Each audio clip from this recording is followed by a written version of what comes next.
Hello my dear students, welcome to our platform Learn India Everyday, platform run by Elcaro Career Institute. I am Vaishnavi Shandilya, your English teacher, going to continue your last topic, types of pronoun.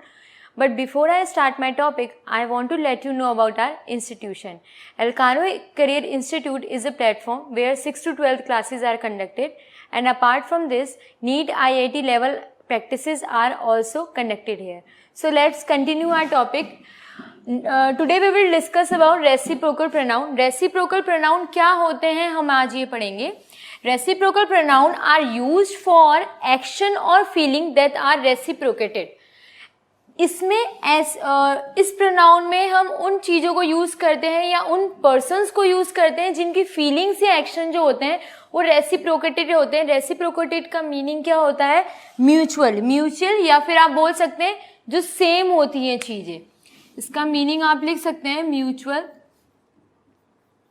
जो चीज़ें mutual होती हैं peoples के between, उसके लिए हम reciprocal pronoun का use करते हैं. इसके अंदर बेसिकली 2 वर्ड्स का यूज़ होता है, ईच अदर और वन अनादर. ईच अदर का हम यूज़ कहाँ करते हैं? When you want to refer to 2 people, you will normally use each other. जब हम normally 2 peoples के बारे में बात कर रहे होते हैं जिनके एक्शन या फिर फीलिंग्स जो होते हैं वो सेम होते हैं तो हम each other का यूज़ करते हैं. For example they both are talking to each other, दोनों एक दूसरे से बात कर रहे हैं तो उस टाइम पे जो टॉक है वो 2 लोगों के बीच में हो रही है तो इस वजह से हमने ईच अदर का यूज़ किया. वहाँ पे जो एक्शन है वो म्यूचुअल है, दोनों एक दूसरे से ही बात कर रहे हैं तो इसीलिए हमने किस वर्ड का यूज़ किया? ईच अदर का. अब हम बात करें वन अनादर, तो वन अनादर जब 2 लोगों से ज़्यादा लोगों के एक्शन सेम होते हैं या फीलिंग सेम होती है तो हम वन अनादर का यूज़ करते हैं. When referring to more than 2 people, you will normally use one another. जब एक्शन और फीलिंग 2 लोगों से ज़्यादा लोगों की सेम होती है तो हम किसका यूज़ करते हैं? वन अनादर का. अब हम देखते हैं एग्जाम्पल की तरफ.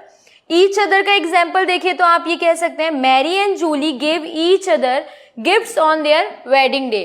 तो यहाँ पे जो मैरी है और जूली है दोनों ने एक दूसरे को गिफ्ट दिया है, इनके एक्शन सेम हुए हैं और ये 2 ही हैं, 2 पर्सन से ज़्यादा नहीं है, 2 ही हैं तो इसीलिए हमने ईच अदर का यूज़ किया.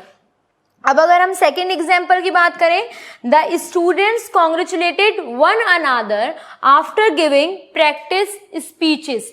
स्पीचेस देने के बाद स्टूडेंट्स ने एक दूसरे को कॉन्ग्रेचुलेशंस विश किया. तो यहाँ पे स्टूडेंट्स क्या हैं? मोर देन 2 पर्सन्स हो गए तो यहाँ लेकिन एक्शन उनके क्या हो रहे हैं? सेम है तो इसीलिए हमने यहाँ पर किसका यूज़ किया? वन अनादर वर्ड का यूज़ किया. तो ये होता है आपका रेसिप्रोकल प्रोनाउन. अगर हम देखें तो एक बार वापस से रिवाइज कर सकते हैं कि ईच अदर, आपको बस इसमें बेसिकली ज़्यादा नहीं, बस ये याद रखना है कि जिन ऐसे इस प्रोनाउन में बस बेसिकली क्या होता है, जब एक्शन और फीलिंग सेम होती है तब इसका यूज़ होता है. इसमें नॉर्मली 2 वर्ड्स का यूज़ होता है आपका ईच अदर और वन अनादर. जब 2 पर्सन्स के एक्शन और फीलिंग सेम होते हैं तो हम ईच अदर का यूज़ करते हैं. जब मोर देन 2 पर्सन्स की फीलिंग या एक्शन सेम होते हैं तो हम वन अनादर का यूज़ करते हैं. Thank you so much for watching my video. I hope you will all like this. Thank you so much for your precious time.